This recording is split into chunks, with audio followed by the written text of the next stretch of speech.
Waktu itu impulsif nonton opera kecoa. Aku jatuh cinta pada dunia seni peran. You can do this, you can, come. Dari ketika bersentuhan sama alam itu rasanya kayak bateraiku full.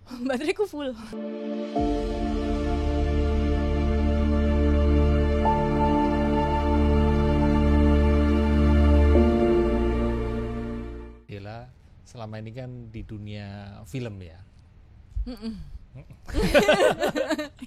Kamu sekarang sibuk apa? Kalau mungkin akhir-akhir ini gitu? Baru selesai jalan beberapa film. Berarti nggak cuma satu film ya?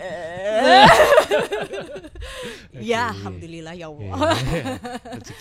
Rezeki. Terus alhamdulillah juga ini lagi lumayan ada waktu senggang sebelum mulai lagi. Dan diberikan beberapa hari libur kemarin dan lumayan lah bisa menyenangkan diri sendiri kan untuk ke Bali, untuk bersentuhan lagi sama alam gitu kan. Charger. Ya itu diperlukan sih. Ya. Charger energi. Ya kan sebagai pemain film kan kalau pas produksi film itu berapa lama ya biasanya? Biasanya tuh 1,5 bulan. 1,5 bulan. Karena kan setiap project, kadang ada readingnya agak lama, terus biasanya tuh kalau syuting film sekitar 1 bulanan lah, 20 hari, 25 hari gitu, sebulan gitu, setengah terus kadang 2 bulan juga kan, kadang kita readingnya lama juga, ada reading yang cepat gitu, tergantung si produksinya. Cuma kan balik lagi kalau di dunia seni peran itu kan kita bukan hanya fisik yang bekerja tapi juga rasa kan yang dimainkan. Jadi itu kadang-kadang menguras energi. Jadi emang harus butuh rehat gitu. Mungkin kayak kalau kemarin kebetulan aku dari project satu ke project yang lain lumayan agak padat nih gitu. Jadi cuma jedanya kayak paling 3 hari. Kadang kalau alhamdulillah seminggu gitu kan. Nah, dari jangka waktu yang padat itu lumayan berpengaruh kan, karena kan istilahnya aku masuk dan keluar di satu karakter ke karakter yang lain dengan berbagai emosi yang mereka punya gitu loh. Jadi kalau aku tidak rehat bisa pecah. Dan itu bisa ini nggak sih, maksudnya Bukan bisa ketukar gitu. Bisa ketukar juga kan? Iya sih, lebih ke kalau terlalu deket gitu karakternya, kok masih ke bawah karakter film sebelumnya ya? Itulah ya, perlu profesional ya, perlu skill yang luar biasa sekali itu pasti. Ya, saya juga masih belajar sih. Sebagai pemain film, film terbaru apa yang udah tayang? Yang udah tayang kemarin Kisah Tanah Jawa sama Sleep Call. Sleep Call. Ya, karena psikologis sekali gitu, maksudnya film-film psikologis gitu. Kayak relate dengan saya, dengan bidang yang aku pelajarin gitu. Ya, itu udah tayang dan akan ada film baru lagi berarti. Dalam waktu dekat? Dalam waktu dekat. Tapi belum bisa diomongin ya. Nanti bulan Maret sih ada yang tayang. Awal mulanya gimana sih kamu bisa masuk dunia film dan dunia hiburan ini, atau kamu kan ada pilihan lain gitu? Yes. Kamu kuliah di mana? Aku kuliah di Sahid. Jurusan PR.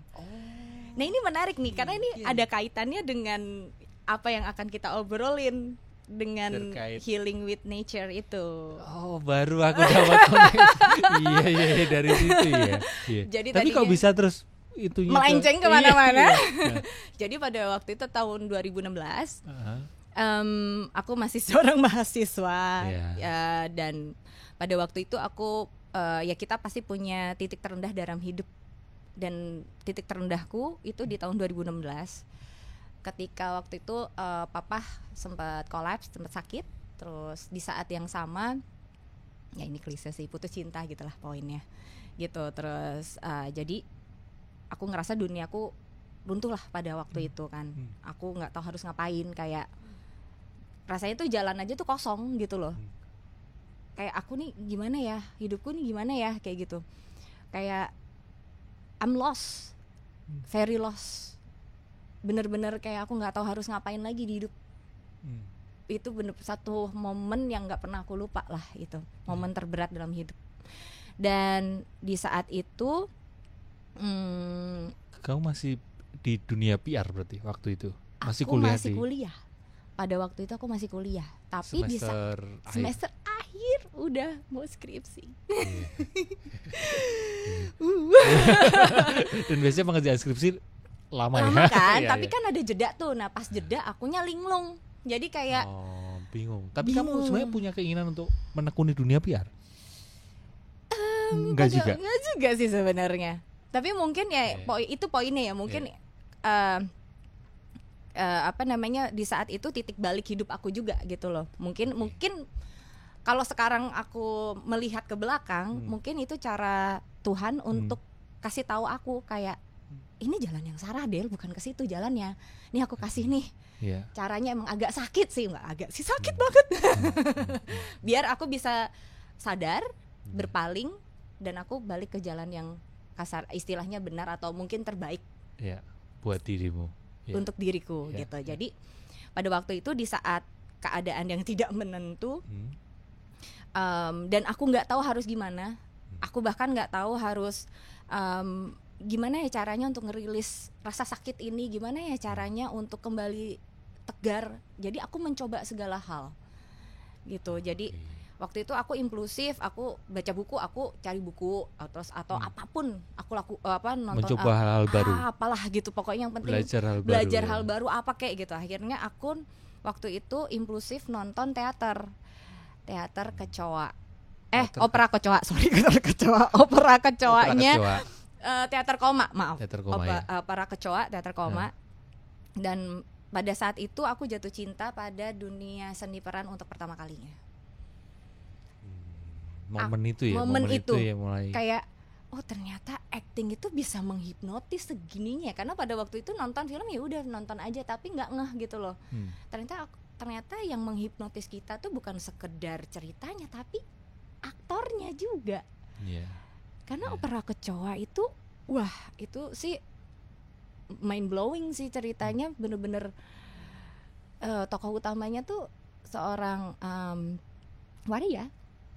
Menarik kan gitu. Menarik, Dan pokoknya intinya waktu-waktu itu dia menangis aku ikut sedih, dia marah aku ikut marah. Maksudnya kenapa kok bisa energinya nyampe ke sini, how come gitu. Akhirnya aku mencoba mencari tahu, aku ikut belajar kelas teater. Awal mulai dari teater berarti. Teater di Peko itu. Dan dari situ aku bertemu dengan teman-temanku teater yang mengajakku untuk pertama kalinya untuk naik gunung. Gitu. Oke, berarti awal mulanya sebenarnya kuliah PR itu sebenarnya kamu juga nggak di situ juga gitu ya, bingung juga gitu ya. Sampai sekarang terus oke. Skripsi berarti oke lah skripsi. Tapi ternyata dari kebingunganmu itu, ketidakjelasan, kamu merasa nggak jelas dan mengalami momen itu, dan akhirnya kamu malah akhirnya ke dunia acting gitu ya. Tapi udah berapa lama berarti semenjak kamu masuk ke dunia? Aku film pertama itu 2017. Tayangnya 2018. Oke. Dari selama kamu menekuni dunia acting berarti tentu udah banyak pencapaian kan, banyak film. Ya kan. Apa satu pencapaian yang kamu rasa kamu sangat berkesan gitu? Film yang paling berkesan pasti film pertamaku sih, itu paling berkesan. Itu Love for Sale gitu. Love for Sale, iya namanya pertama. Deg-degan banget rasanya. Tapi tentu kamu nggak bisa memilih satu film ya sebenarnya. Kenapa? Karena nggak bisa memilih satu film yang ini banget, karena setiap film mungkin ada ada itu yang berbeda-beda kan.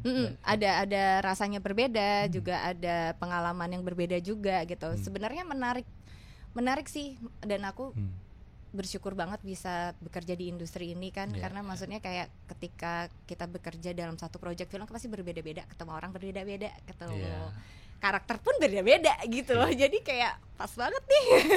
Karena kalau Love for Sale sama Gading Martin ya? Iya. Dan itu film pertamamu ya? Itu ada pengalaman yang ini, maksudnya ada pengalaman yang kocak atau apa gitu? Waduh, ya namanya hari pertama ya, itu kayak mau muntah deh rasanya. Nervous ya? Nervous banget, cuma pada waktu itu mungkin, nah ini juga sih aku diberi keberuntungan. Jadi pas waktu Love for Sale itu aku dapat 3 bulan persiapan. 3 bulan persiapan. Dan itu lama, jadi sangat menguntungkan aku untuk memperkuat si karakterku ini kan. Tapi karena nervous itu, jadi di hari pertama itu buyar semua rasanya.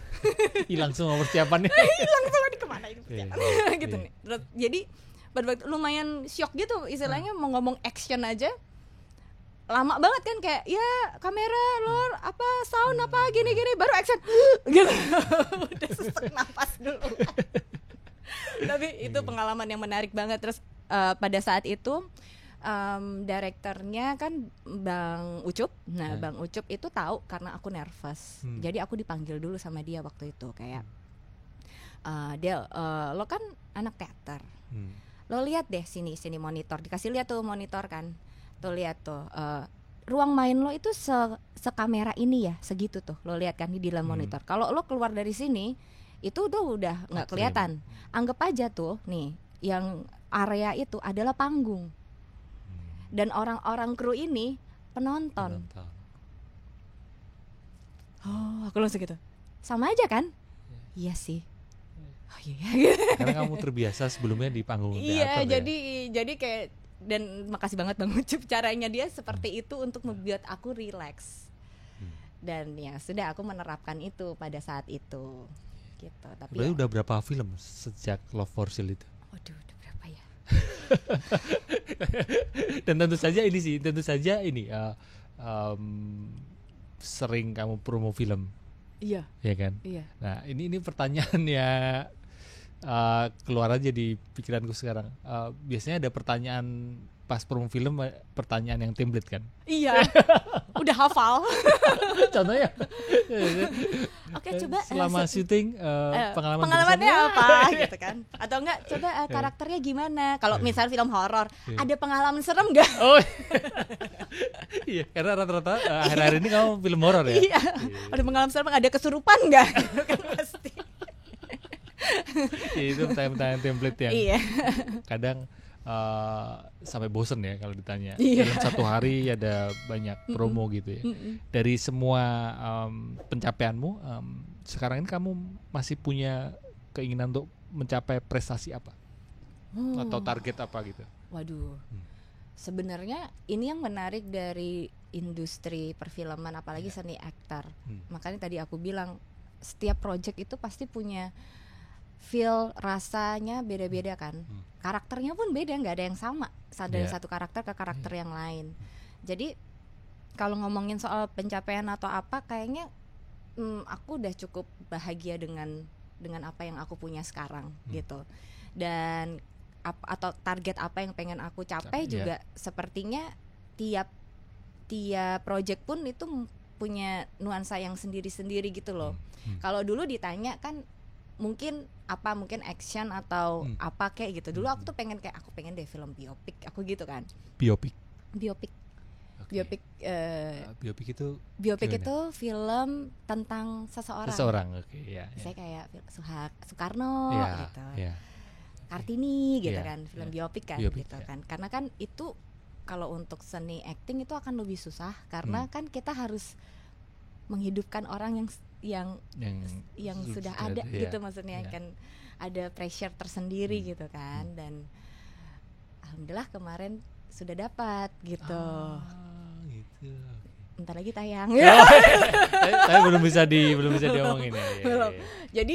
Jadi kayak wah alhamdulillah banget nih akhirnya kesampaian gitu. Salah satu target dan udah kamu capai. Sudah gitu. Tapi setelahnya masih adakah target itu atau sementara ini masih action kali ya? Belum pernah action. Kepingin ini film action ya? Kenapa? Karena iya, kalau aku emang suka olahraga yang ekstrim gitu kan. Iya. Dan ada kaitannya dengan hobi. Iya, ada lumayan lah kaitannya gitu. Mungkin berhubungan sama koreo sih, itu juga yang menjadi challenge gitu kan. Karena sejujurnya ingatan aku tuh agak lumayan pikunan ya. Jadi agak tertantang gitu kalau misalnya pakai koreo 1 2 3 1 2 3 dua kepukul gitu ya. Aduh. Tapi meskipun ini ya, maksudnya kamu bilang memorimu kurang tidak seperti kebanyakan orang mungkin seperti itu ya, tidak bisa selalu diandalkan. Tapi kamu nulis buku kan? Ya kan kita pernah satu event itu, ya kan? Biru Kelana. Iya. Itu tentang apa? Mungkin teman-teman di sini penasaran gitu. Iya, itu tentang bukan perjalanan sih, perjalanan juga ya, healing di alam. Okay. Yeah. Sebenarnya tadi aku udah cerita dari awal itu tentang tadi aku kuliah PR, kemudian aku beralih menjadi bekerja di industri film, teater tadi. Tapi kalau di Biru Kelana menceritakan bagaimana aku bisa pulih dengan bersentuhan dengan alam. Sejak kuliah kamu suka dengan? Enggak. Oh enggak. Makanya itu benar-benar turning point dalam hidupku tuh di situ. Dan nah itu dia, pada akhirnya aku tahu caraku untuk pulih itu adalah dengan grounding, pendekatan diri ke alam. Di alam. Buku itu 2022. 2000. Ya 2022 kan ya gitu. 2022 ya. Ya. Iya, itu aku nyelesainnya waktu pandemi. Oke. Dan disitulah mulai kamu menyadari ternyata alam, kamu selaras dengan alam. Iya. Oke. Dari situ. Kamu punya cara tersendiri berarti ya, kayak kalau aku kesepian udahlah aku ke alam aja itu. Iya. Apa aja sih aktivitasnya kalau di alam? Kan banyak kegiatan kayak seperti yang kuliah di My Trip My Adventure. Iya kan? Itu kan macam-macam ya aktivitasnya. Iya. Tapi kalau kamu sebenarnya lebih sesimpel kita nyeker aja di rumputan, atau nggak harus bepergian jauh. Nggak harus sih sebenarnya gitu. Cuma kalau bisa sih, maksudnya kalau aku sih udah pasti kemana yuk, misalnya naik gunung atau free diving atau diving ke laut mana gitu. Benar, free diving itu berarti menyelam tanpa menggunakan tabung. Oke, kamu juga melakukan itu. Berarti selain ke gunung ke atas, tapi juga kamu ke bawah, menyelam ke dalam. Makanya namanya Biru Kelana.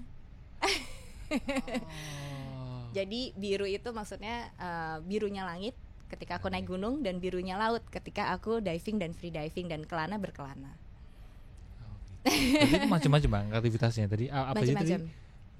Dari grounding, nyeker, terus ya kalau di pantai ya mainan sama pasir, nyelam, atau apapun sih sebenarnya. Cuma yang paling aku suka tuh ketika udah di alam, mau di pantai, mau di hutan, mau di bukit, mau dimanapun, adalah bernapas dengan lega. Itu yang agak sulit di sini ya. Menarik ini. Aku kalau udah sampai tuh kayak gitu aja udah enak banget. Itulah alasan terkuat kamu suka alam ya? Iya. Karena kamu bisa menyenangkan paru-paru. Memanjakan paru-paru. Dengan udara segar ketika di gunung atau di laut gitu ya. Iya. Sebenarnya kalau yang paling aku suka lagi kalau ketika aku diving atau free diving. Aku suka silent gitu kan, di dalam laut kan, selamat datang di dunia itu tanpa suara. Beneran? Gak ada. Ya masa ikannya ngomong mas? Serem mas. Tapi itu berarti perbedaan antara menyelam dan yang di gunung. Iya. Maksudnya kalau di gunung? Di gunung kan ya pasti silent juga, tapi kan kita masih mendengar suara hutan, kasarnya suara hutan tuh misalnya suara serangga, suara angin, suara daun-daun dedaunan gitu kan. Dan itu juga menarik sih, aku juga seneng mendengarnya gitu kan. Tapi kalau ketika kita menyelam, udah beneran nggak ada suara apapun, kita cuma bisa mendengarkan detak jantung kita sendiri. Dan itu momen yang ini ya, itu momen yang sangat ya. Iya. Kayak silent, menjauh dari kebisingan dunia. Kalau kamu diminta milih antara gunung dan aku laut, nggak bisa ya. Karena ketika naik gunung pun aku mendapatkan sesuatu yang aku nggak bisa di mana-mana juga. Misalnya ketika naik gunung kan, trekking apalagi kan, apalagi saat-saat yang berat gitu, itu kayak kita tuh beneran ngobrol sama diri sendiri kayak, ayo kamu bisa Del. Gitu. Contoh kecil kemarin. Terakhir kemana? Gunung Lebuce Ispik di Himalaya. Jauh ya ternyata. Jauh ya. Itu kapan? Itu kemarin baru pulang aku, September, Oktober. itu alhamdulillah sih, itu salah satu bucket list dalam hidupku, benar-benar top list nih. Akhirnya kesampaian. Di Lobuce East Peak itu 6.000 mdpl. 6.000 mdpl. Sensasinya gimana di Waduh, sana? Angkat tangan. Kalau tadi kan Mas Aji nanya kalau di gunung gimana suaranya? Suaranya.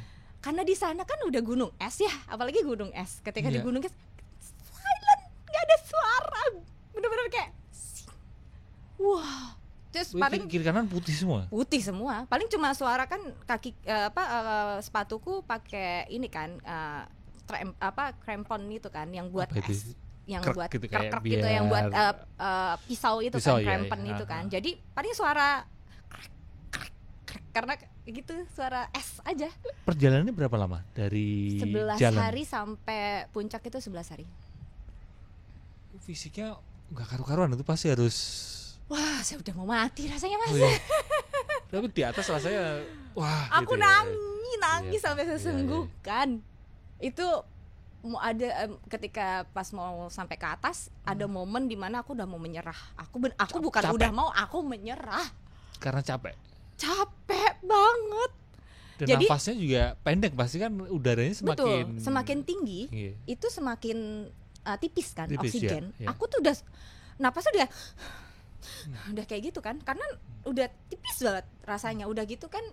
Jadi kalau Buce East Peak itu kita tuh harus pakai alat climbing yang full. Jadi untuk safety dan sebagainya. Untuk safety dan sebagainya. Jadi beneran kalau aku meleng sedikit, aku ini sedikit, ya die gitu, maksudnya maaf. Maksudnya ya akan ada kecelakaan. Maksudnya resikonya besar gitu. Jadi nggak main-main. Jadi beneran kayak harus fokus nih, ini bener nggak ya, ini bener ya, atau ini kayak gini gitu. Jadi fisik, mental semua jadi satu. Harus fokus ya. Dan harus sangat fokus kan gitu. Mindful. Ya kan, mesti mindful di situ kan. Iya, jadi present di situ aja gitu. Betul. Jadi itu momen aku nyerah. Aku bilang aku ditemenin sama satu guide-ku kan. Jadi waktu di Lobuce East Peak itu kita berenam. 3 orang udah nggak kuat. Tinggal 3 lagi nih. Kamu salah satunya. Aku salah satunya. Yang 2 udah di atas. Aku udah mendengar mereka celebrating. Aku mendengar loh. Berarti kan tinggal dikit lagi. Tapi kamu capek banget waktu itu dah. Ya Allah. Jadi waktu namanya jadi kalau naik gunung itu, kalau kita mau ke puncak itu ada namanya itu summit attack. Summit attack. Jadi summit attack itu momen ketika kita naik gunung, kita fokusnya ke puncak doang gitu loh. Jadi kita meninggalkan barang-barang kita cuma bawa barang-barang yang diperlukan aja. Karena memang biasanya kalau summit attack itu jalurnya, medannya itu memang berat banget gitu biasanya. Gitu. Kalau di gunung di Indonesia, summit attack tuh paling ya 5 jam lah. Paling kemarin saya di Semeru 6 jam gitu. Nah, ketika di sini di Lobuce, summit attack-nya kita jalan mulai jam 1 malam, dini hari. Jam 1 malam jalan. Enggak, dan bawa barang cuma bawa snack gitu-gitu kan. Dan yang lain coba bawa snack, minum gitu. Minumnya tuh kayak 1 liter gitu. Terus udah gitu aja. Jadi cuma bawa tas ransel kecil, kamera gitu kan. Sisanya alat-alat climbing yang beneran lengkap gitu. Dari jam 1 sampai jam waktu itu pas aku sudah mulai menyerah tuh jam 10.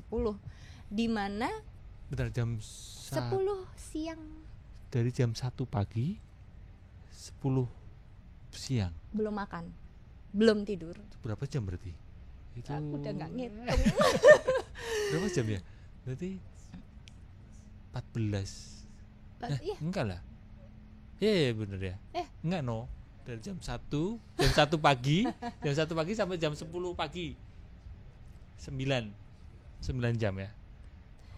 Nggak makan, nggak minum, dan itu kondisinya ya ikut tadi kan aku harus mengaplikasikan. Gelap berarti kan jam 1 pagi itu? Ya gelap. Ya pakai kalau jam 10 kan udah ya, terang gitu kan. Terus dan dinginnya nusuk juga kan. dinginnya benar-benar minus entah minus berapa lah gitu kan. Terus belum lagi kan medannya es, sesuatu yang beda banget nih gitu kan. Terus di jam 10 itu matahari sudah mulai terik, si es ini sudah mulai mencair. Dan di medan yang terakhir itu beneran kalau di bawah tuh masih gini nih, kayak mungkin berapa derajat gitu. Yang ini tuh udah mulai gini, jadi kayak tembok aja gini. Jadi aku gitu beneran kayak harus waktu climbingnya kayak klek krek krek krek gitu kan, naikin gini tuh udah kakiku tuh si kramponnya tuh udah krek, karena udah mulai mencair kan, udah nggak jejak gitu loh. Jadi aku udah kecapean. Ada di mana kayak kramponku udah itu, terus aku ngegantung gitu, terus aku ngomong sama guide, aku bilang I cannot, aku bilang gitu. Aku nangis, aku udah nyerah karena temanku di bawah itu udah nyerah dari awal kan. Jadi aku udah sebenarnya udah kena mental. Dan 3 orang itu ya yang udah 3 orang dan salah satunya itu kena mountain sickness. Dia udah, jadi mountain sickness itu penyakit gunung. Mungkin kalau nonton film kayak Everest dan yang lain-lain itu benar terjadi. Bisa sampai halu. Ada halusinasi gitu ya. Gitu. Jadi aku udah kayak udahlah gitu. Nah, momen itu kenapa kamu terus melanjutkan? Padahal kan ada momen di mana kamu udahlah berhenti aja. Iya, aku sempat nangis sampai ngejer gitu, nangis kayak terus di saat bersamaan 2 temen aku di atas udah lagi celebrating nih. Iya.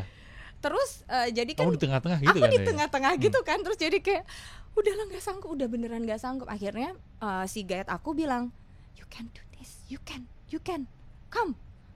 Akhirnya dia ngaitin ininya dia, apa namanya, talinya dia ke aku, terus sama dia agak dibantu ditarik, tapi tetap aku harus bergerak. Itulah yang bikin kamu oke, lanjut. Sebenarnya sih dia kayak ayo come 1 2 3 gitu. Aku udah nya tuh udah kayak udah gitu terus sampai ke pertengahan aku udah bilang nggak kuat lagi. Terus nggak tahu momen dimana kayak aku udah jauh-jauh ke sini, udah tinggal dikit lagi. Lu ngapain sih kalau sampai aku nggak selesaiin ini? Tinggal dikit lagi. Ngapain? Udah jauh. Udah 11 hari. Dikit lagi loh. Gitu loh. Maksudnya kayak, tapi memang summit attack tuh selalu kayak gitu. Ketika naik gunung, ada masa di mana kita kayak dikasih persimpangan gitu. Kamu mau nyerah apa kamu mau lanjut, kayak gitu kan. Nggak ngerti kenapa tiba-tiba kayak oke, let's go. Kayak tenaga terakhir aku, dan tenaga penghabisan kayak kakiku udah berdarah ini. Karena kena apa namanya, si sepatunya itu kan enggak, sepatunya itu kan lumayan keras kan dia, karena aku paksa untuk dia jadi lecet karena aku paksa untuk dia nyantol kan, dia ngegesek terus, jadi aku paksain untuk nyantolin ke batunya. Dan itu kan sakit banget. Jadi kayak udahlah bodo amat gitu. Ada momen itu. Terus kayak akhirnya aku sampai atas, teman-temanku di atas meluk aku nangis sesenggukan. Nangisnya udah kayak udah kayak gitu. Akhirnya sampai.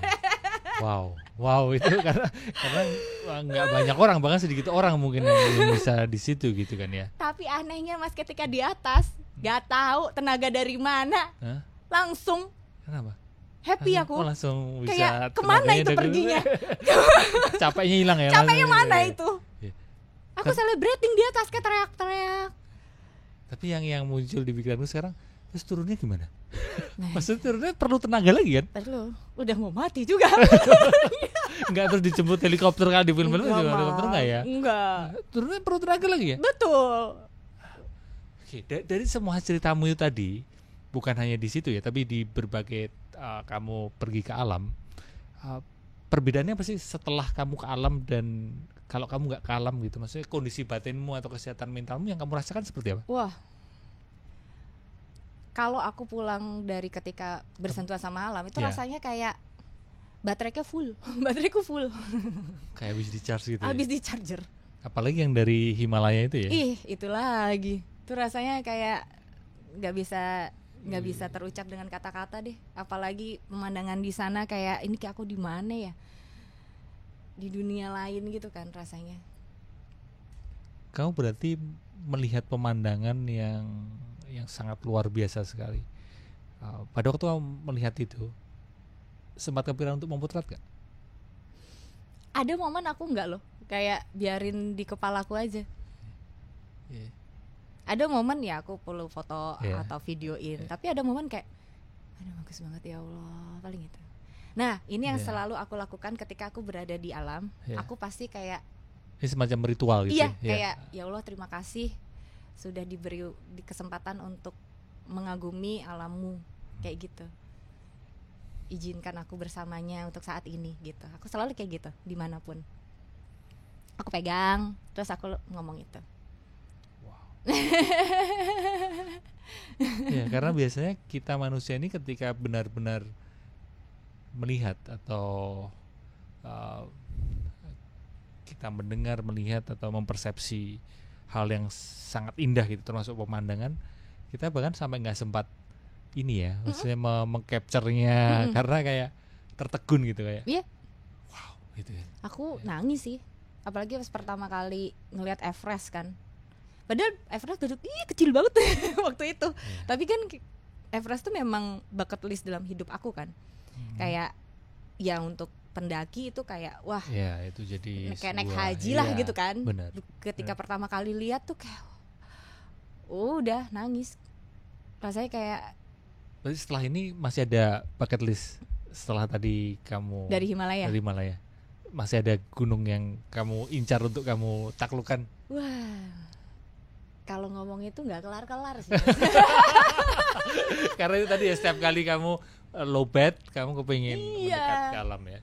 Ya. Yang menginspirasi kamu mendekatkan diri ke alam untuk menyatakan mental siapa sih? Nature Healing ini dari mana gitu? Nggak ada. Nah itu makanya. Oh ya, awal mulai gimana? Ya itu dari aku patah hati itu kan. Terus akhirnya aku diajak temanku naik gunung tuh pertama kalinya. Teman-teman gunung mana itu? Gunung Merbabu, itu gunung pertamaku. Teman-teman teaterku. Nah, dari teman-teman teater. Kan tadi aku di teater. Dari situ aku diajakin mereka untuk naik gunung untuk pertama kalinya. Dan di Gunung Merbabu itu aku benar-benar ngerasa kayak inilah caranya. Jiwamu di situ ya. Jiwaku di sini. Gitu.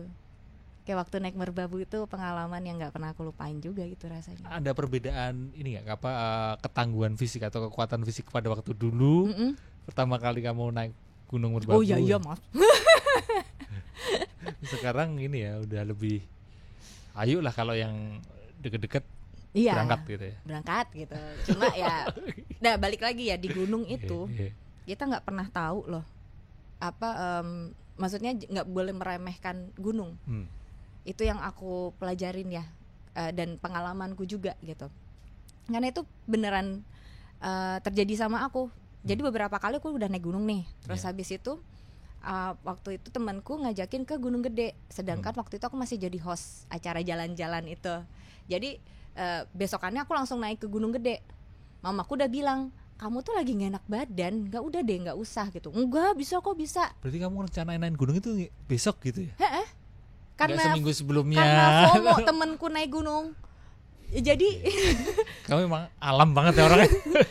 Tapi juga nggak boleh. Iya. Jadi maksudnya itu aku belajar dari situ. Nah bener pas di Gunung Gede tahun 2019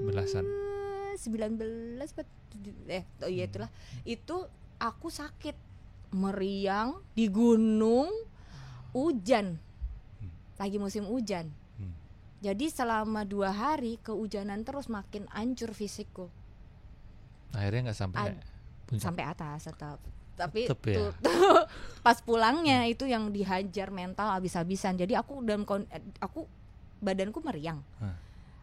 Hujan nih, dingin. Dan aku kondisinya jalan turun mau pulang gitu kan. Maksudnya jalan habis dari puncak terus turun ke bawah gitu loh. Dan di situ kayak kayaknya aku nggak boleh lagi nih, maksudnya nggak boleh menggampangkan gunung.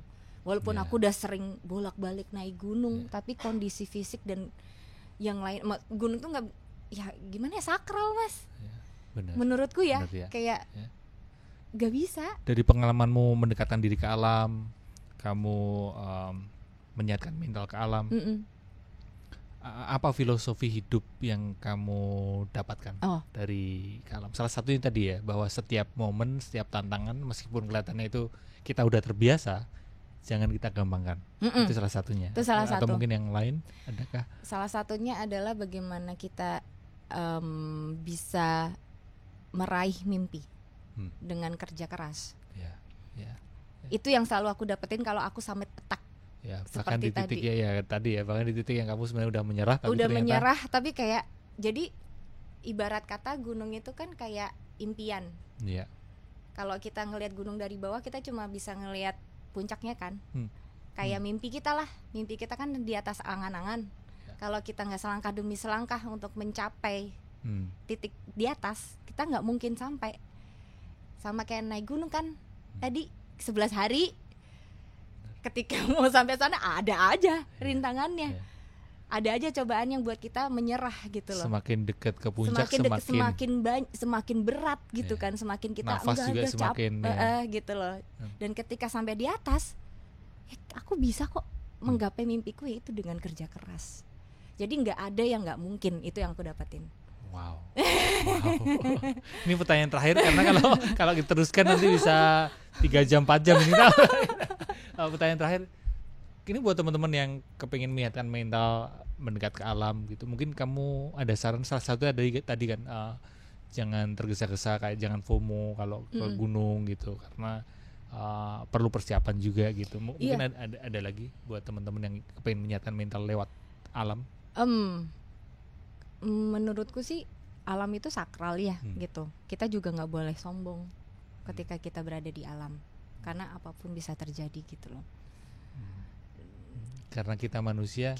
Dan aku ngerasa setiap kita menumpang hidup di alam sebenarnya. Ketika aku dimanapun ya, ketika melihat alam yang indah gitu, ke gunung atau ke laut atau kemana, kayak aku ini kecil banget ya. Aku tuh cuma kayak seujung jari doang gitu. Aku ini siapa sih gitu. Jadi kayak ya, jadi aku malu sendiri kalau aku berbuat kesombongan gitu. Maksudnya ketika di alam ya kita harus benar-benar berendah hati lah gitu. Semakin mendekatkan diri ke alam, semakin kita sadar bahwa kita tuh bukan siapa-siapa. Kita ini bukan siapa-siapa. Dan kesadaran bahwa kita ini bukan siapa-siapa, itulah yang menyatakan mental ya. Betul. Itu yang buat kita juga makin kayak kuat juga kan. Iya. Next episode kita akan ngobrolin tentang ini ya, menyelam ya. Kalau tadi udah ke gunung ya kan. Mungkin satu laut yang terdalam mana yang kamu udah selami? Waktu itu ke Misol. Misol itu. Mana itu Misol? Tolong saya diberitahu. Misol itu di Raja Ampat, tapi sonoan lagi. Berapa dalam? Sekitar 40-an, 45 sih. Oke, teman-teman. diving loh. Bukan free dive. Kalau free dive kalau lebih free dive itu aku nggak bisa dalam-dalam juga sih, paling mentok itu 15-an. Ada beberapa teman yang menekuni free dive juga katanya meditatif sekali ya. Maksudnya betul. Harus menjaga ritme nafas. Oh ya, itu kalau nggak bisa habis ya nafasnya, jadi betul. berat ya. Beneran harus tenang, nggak boleh gerasak gerusuk, karena kalau itu resiko dengan nyawanya lumayan tipis. Dan itulah barangkali yang kita perlukan juga dalam menjalani hidup ini. Perlu tenang dan tidak gerusak-gerusuk. Thank you for being here. Iya. Dila, mungkin ada yang ingin disampaikan terakhir ini? Promo film enggak ya? Wow. Enggak ya? Akun nanti YouTube. Maret aja. Nanti Maret. Akun YouTube enggak ya? Instagram. Dela Dartian. Dela Dartian. Itu aja, ada lagi? Sudah. Okay. Terima kasih teman-teman sudah nonton dari awal sampai akhir obrolan kami. Semoga obrolan ini bisa menyehatkan mental dan membantumu dalam proses memulihkan batin ya. Semoga kita semua bisa menerima kenyataan apa adanya. Selamat hidup sadar. Bye.